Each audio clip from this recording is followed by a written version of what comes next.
আসসালামু আলাইকুম প্রিয় শিক্ষার্থীরা, আদর্শ চ্যানেলে তোমাদের সবাইকে স্বাগতম। অনার্স দ্বিতীয় বর্ষের ফর্ম ফিল আপ শুরু হয়েছে। আশা করা যায় 2025 সালে তোমাদের অনার্স দ্বিতীয় বর্ষের ফাইনাল পরীক্ষাটি অনুষ্ঠিত হবে। তোমাদের সিলেবাসের অন্তর্ভুক্ত আছে ইংলিশ কম্পালসরি এই সাবজেক্টটি। তো এই সাবজেক্ট থেকে কিভাবে প্রশ্ন তৈরি করা হয় বা তোমাদের পরীক্ষায় কিভাবে প্রশ্নপত্রটি আসবে সেটা কিন্তু তোমরা অনেকেই জানো না। তো আজকের ক্লাসে তোমরা সেই বিষয়টি জানতে পারবে। তো এই ভিডিওতে তোমরা জানতে পারবে ইংলিশ নন ক্রেডিট পরীক্ষায় যেভাবে প্রশ্ন হয়ে থাকে, পরীক্ষায় পাশ করতে হলে কি করতে হবে, এবং 3 নম্বরে আছে পরীক্ষায় পাশ না হলে যে সমস্যাটা হয়। তো দেখো, 1 নম্বর বিষয়টি আমরা একটু পরে জানবো। ইংলিশ নন ক্রেডিট পরীক্ষায় যেভাবে প্রশ্ন হয়ে থাকে সে বিষয়টা আমরা একটু পরে জানবো। প্রথমে আমরা জানবো পরীক্ষায় পাশ করতে হলে কি করতে হবে। এর প্রথমেই তোমাকে যে কাজটি করতে হবে সেটা হচ্ছে ভালো একটি প্রিপারেশন নিতে হবে, ভালোভাবে পড়তে হবে বিষয়টা। আর তোমার জানা থাকতে হবে প্রশ্ন কিভাবে আসে এবং সেটার উত্তর তোমরা কিভাবে দেবে। 3 নম্বর বিষয়টি হলো পরীক্ষায় পাশ না হলে যে সমস্যা হবে। পরীক্ষায় পাশ না হলে তুমি ফেল করবে, এটাই স্বাভাবিক। কিন্তু অনার্সের সিস্টেম হচ্ছে তুমি যদি 3টি সাবজেক্টে যদি ফেল করো তাহলে কিন্তু তোমাকে উপরের ক্লাসে তুলে কিন্তু সেই 3টি সাবজেক্টের কিন্তু পরীক্ষা দিতে হয়। যদি অনার্স 4th ইয়ারে তুমি পাশ করে ফেলো, চতুর্থ বর্ষও যদি তুমি পার হয়ে যাও, কিন্তু তোমার যদি 2-1টি বিষয় যদি ফেল থাকে তাহলে সেই পরীক্ষাগুলো কিন্তু দিতে হবে। এমনকি এমনও দেখা যায় কিছু কিছু শিক্ষার্থী এমনও আছে যারা ফার্স্ট ইয়ারে কোনো একটি সাবজেক্টে ফেল করেছে, কিন্তু চতুর্থ বর্ষ তার শেষ, কিন্তু তারপরেও তার ফার্স্ট ইয়ারের ওই পরীক্ষাটা দিতে হচ্ছে। এরকমও কিন্তু দেখা যায় অনার্সের বেলায়। তো প্রিয় শিক্ষার্থীরা, এই যে আমাদের ইংলিশ কম্পালসারি বিষয়টি আছে অনার্স দ্বিতীয় বর্ষে, এই সাবজেক্টটি খুবই ভয়ানক একটি সাবজেক্ট। যদি তুমি এক ধাপে একবারে যদি তুমি এই পরীক্ষায় দিয়ে যদি পাশ না করতে পারো তাহলে এটা কিন্তু তোমাকে কয়েক বছর ঘুরাবে। অর্থাৎ তুমি পরীক্ষা দেবে, দেখবে তুমি পাশ হচ্ছ না। এটা কিন্তু এরকম একটি ভয়ঙ্কর সাবজেক্ট। তাই তোমরা এমনভাবে প্রস্তুতি নেবে যেন এটা তোমরা প্রথমবারে যেন অতিক্রম করতে পারো। যদি তোমরা আটকে যাও তাহলে সমস্যার সৃষ্টি হতে পারে। আসলে পরীক্ষা খুবই সহজ হয় তোমরা যদি জানো যে কোন কোন বিষয় থেকে প্রশ্নগুলো আসে, সেগুলো যদি একটু একটু প্র্যাকটিস করো। যদি তোমরা এই যে এখানে যে ব্যতিক্রমের যে গাইডটি দেখতে পাচ্ছ, ইজি ইংলিশ কম্পালসারি, এই বইটা যদি তোমরা ভালোভাবে ফলো করো, পড়ো, তাহলে কিন্তু 100% কমন পড়বে ইনশাল্লাহ। তোমরা এই বইটা নিবে। আর পাশাপাশি আমার এই চ্যানেলে তোমরা গুরুত্বপূর্ণ কিছু ভিডিও পাবে যা তোমাদের পরীক্ষায় পাস নাম্বার তুলতে খুবই সহায়ক হবে। তো প্রিয় শিক্ষার্থীরা, এখন চলো আমরা ইংলিশ নন ক্রেডিট পরীক্ষায় যেভাবে প্রশ্ন হয়ে থাকে সেই বিষয়টা আমরা জানি। তো প্রথমেই দেখো প্যাসেজ থাকবে একটি, সেই প্যাসেজের আন্ডারে 4টি ধাপ থাকবে প্রশ্ন। তো এগুলোর আমাদের অ্যান্সার দিতে হবে। তো প্রথমেই থাকবে দেখো answer to the following question. এখানে 3টি প্রশ্ন থাকবে, তোমাকে 3টি প্রশ্নের উত্তর দিতে হবে। প্রতিটি প্রশ্নের মান 2 করে থাকবে। তোমরা একটি বিষয় মনে রাখবে প্রিয় শিক্ষার্থীরা, অনার্স এই যে ইংলিশ কম্পালসারি যে পরীক্ষাটি হবে সেখানে কিন্তু তোমাদেরকে খুঁটে খুঁটে নাম্বারগুলো তুলতে হবে। খুবই কম নাম্বার থাকে, অনেকগুলো বিষয় প্রশ্ন থাকে যেগুলো তোমাকে দিতে হবে, কিন্তু নাম্বার থাকবে বেশিরভাগ ক্ষেত্রে 5 নাম্বার করে। শুধুমাত্র কম্পোজিশন লেখার সময় ওটাতে নাম্বার থাকে 12, বাকি সবগুলোতে 4-5 4-5 6 এরকম থাকে। তো এই যে তোমরা এখানে দেখতে পাচ্ছ answer to the following question, এখানে 3টা প্রশ্ন থাকবে, প্রতিটি প্রশ্নের মান 2 করে। মানে তুমি এখানে যদি 3টি প্রশ্নের সঠিক উত্তর দিতে পারো তাহলে তুমি নাম্বার পাবে 6। তারপর মেইন আইডিয়া এবং সাপোর্টিং আইডিয়া, এখানে নাম্বার থাকে তোমার 4-5 এর মতো।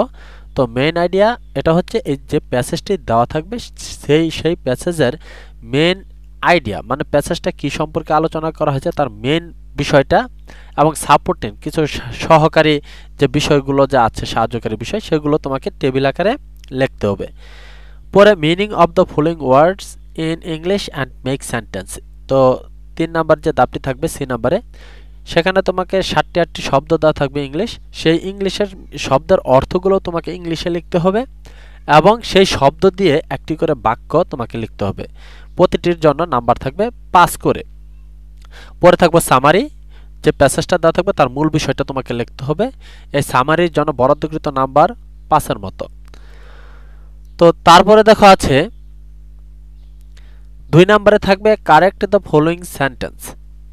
এখানে তোমার 7-8টির মতো সেন্টেন্স থাকবে যেগুলো শব্দগুলো উলট পালট করে দেওয়া থাকবে। এখানে আমি একটি উদাহরণ দিয়েছি, যেমন ধরো the driver made the car moved. তো এই যে বাক্যটা আছে এই বাক্যটাতে কিছু পরিমাণে ভুল আছে, তো সেই ভুলটা সংশোধন করে তোমাকে কারেক্ট ফর্মটা লিখতে হবে। তো এরকম 5টি লিখতে হবে, প্রতিটির জন্য নাম্বার বরাদ্দ থাকবে 5 করে। তো এখানে দেখো ভুল দেওয়া আছে শুধুমাত্র এখানে একবার, তো মেড এটা তো পাস্ট ফর্ম ব্যবহার করাই আছে, তো আবার পাস্ট ফর্মে আছে এই বিষয়টা, এই শব্দটা, তো এটাকে আমরা প্রেজেন্ট ফর্মে নিয়ে নিব। তো এইভাবে কিন্তু তোমাদেরকে সংশোধন করে করে লিখতে হবে, বা এখানে শব্দগুলো উলট পালট করেও দেওয়া থাকতে পারে। তো তোমাদেরকে এগুলো জানতে হবে। তো 3 নম্বরে যা থাকবে তা হলো নোটিস রাইটিং অর স্লোগান। এখানে 3 নম্বর বিষয়টা হবে নোটিস রাইটিং এবং কি থাকবে স্লোগান। এখানে তোমরা দুইটির ভিতরে যে কোনো একটি দিতে পারবে। তো এখানে নোটিস রাইটিং এর চাইতে স্লোগান বিষয়টা খুবই সহজ। তোমরা ইচ্ছা করলে নোটিস অপশনটা বাদ দিয়ে তোমরা স্লোগানটা শিখতে পারো, স্লোগান লেখা খুবই সহজ। 4 নম্বরে থাকবে প্যারাগ্রাফ অর রিপোর্ট রাইটিং। তো এখানে তোমাদের জন্য সহজ হবে প্যারাগ্রাফ শেখাটা, রিপোর্ট রাইটিং এটা একটু কঠিন। তো তোমরা ইচ্ছা করলে এই রিপোর্ট রাইটিংটা বাদ দিয়ে প্যারাগ্রাফ লিখতে পারো। তো দুইটি বিষয় দেওয়া থাকবে, তিনটির মতো মনে হয় প্যারাগ্রাফ থাকবে, সেখান থেকে তোমাদের একটি প্যারাগ্রাফ লিখতে হবে। এবং রিপোর্ট রাইটিং এর জায়গায় তোমার 2-3টি রিপোর্ট দেওয়া থাকবে, সেখান থেকে কিন্তু তোমাকে একটি রিপোর্ট লিখতে হবে। তো দুইটার ভিতর থেকে যে কোনো একটির উত্তর তোমাকে দিতে হবে, হয়তো প্যারাগ্রাফ নয়তো রিপোর্ট রাইটিং। তো এর জন্য বরাদ্দকৃত নাম্বার মনে হয় 5। তারপর 5 নাম্বার আছে job application or informal letter, অর্থাৎ এখানে একটি সিভি চাকরির জন্য দরখাস্ত এবং ইনফর্মাল লেটার চিঠি লেখা, এই দুইটি বিষয় থেকে যে কোনো একটি তোমাকে লিখতে হবে। তারপর ইজি রাইটিং, এটাই এখানে সবচেয়ে বেশি বরাদ্দকৃত নাম্বার থাকে 12 নাম্বারের মতো। তো তোমরা এক্ষেত্রে যে কম্পোজিশনগুলো যা আছে গুরুত্বপূর্ণ কম্পোজিশন, তোমরা যদি ব্যতিক্রম গাইডটা কিনে যদি পড়ো তাহলে সেখানে দেখবে 100% দেওয়া আছে, সেগুলো যদি পড়ো ইনশাআল্লাহ কমন পড়বে 100%। রিঅ্যারেঞ্জ দ্য ওয়ার্ড, এখানে শব্দগুলো উলট পালট করে দেওয়া থাকে, সেই শব্দগুলোকে তোমাদেরকে বাস করে লিখতে হবে। 8 নম্বরে থাকবে ডব্লিউএইচ কোশ্চেন তৈরি করা, শব্দ দেওয়া থাকবে, সেই শব্দগুলো থেকে তোমাকে ডব্লিউএইচ কোশ্চেন তৈরি করতে হবে। তারপর 9 নম্বরে থাকবে আর্টিকেল, 10 নম্বরে থাকবে রাইট ফর্ম অফ ভার্বস, ভার্বের সঠিক ব্যবহার। 11 নম্বরে থাকবে পাঞ্চুয়েশন, অর্থাৎ দাড়ি কমা অর্থাৎ ফুল স্টপ কমা সেমিকোলন এগুলো ব্যবহার করা। 12 নম্বরে দেখা আছে এখানে সিনোনিমস অ্যান্ড অ্যান্টোনিমস, অর্থাৎ কিছু শব্দ তোমাদের এখানে দেওয়া থাকবে ইংরেজি ওয়ার্ড, সেই সকল ওয়ার্ডের যদি সিনোনিম চাই তাহলে সিনোনিম লিখতে হবে, আর যদি অ্যান্টোনিম চাই তাহলে কিন্তু অ্যান্টোনিমগুলো দিতে হবে। 13 নম্বরে আছে change words as directed in the bracket, ব্র্যাকেটের ভিতরে তোমাদেরকে ডিরেকশন দেওয়া থাকবে এবং কিছু শব্দ দেওয়া থাকবে, সেই শব্দগুলোকে ব্র্যাকেটের ভিতরে যা করতে বলা হয়েছে তাই তোমাদেরকে করতে হবে। অর্থাৎ কোনো একটি শব্দ তোমাদেরকে বাইরে দিয়ে, ধর একটি ভার্ব দিল, সেই ভার্বটাকে দিয়ে ব্র্যাকেটের ভিতরে লিখে দিল নাউন, অর্থাৎ সেই ভার্বটাকে তোমাদেরকে নাউনে রূপান্তর করতে হবে।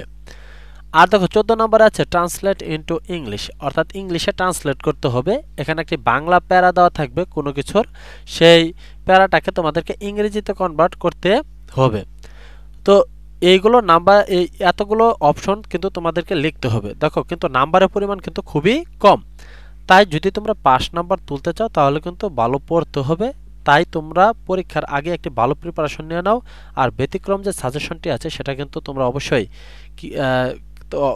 সংগ্রহে রাখবে, এটা তোমাদেরকে অনেক বেশি সাহায্য করবে। তো সবাইকে ধন্যবাদ জানিয়ে ভিডিওটি এখানেই শেষ করছি। আসসালামু আলাইকুম। পরবর্তী ক্লাসগুলোতে আমরা এখান থেকে বেশ কিছু বিষয়ের শর্টকাট টেকনিকগুলো জানার চেষ্টা করব, তাই এখনই আমার এই চ্যানেলটি সাবস্ক্রাইব করে নাও।